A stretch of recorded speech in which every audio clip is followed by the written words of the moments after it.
Hello guys, welcome to my YouTube channel. As I was walking around the vicinity, I came across this plant here. Many know its name by Lantana Camara. So looks good.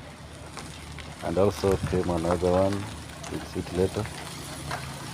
This plant is just grow alongside the road, the Corrugation Road, Lantana Camara. I hear that's some medicine, but I'm not sure about it. So if anybody knows if it has any medicinal use, you can share your thoughts. You can share it on the comment section.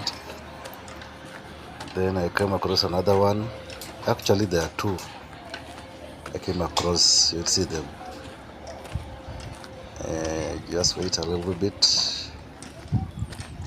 Yeah, just a bushy road. This one.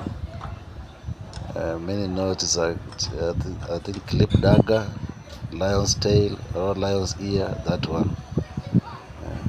There's another one on the left that is with the green flowers green leaves, but I don't know its name. This one with the yellow flowers, don't know its name. The lion's tail or the lion's ear or clip dagger.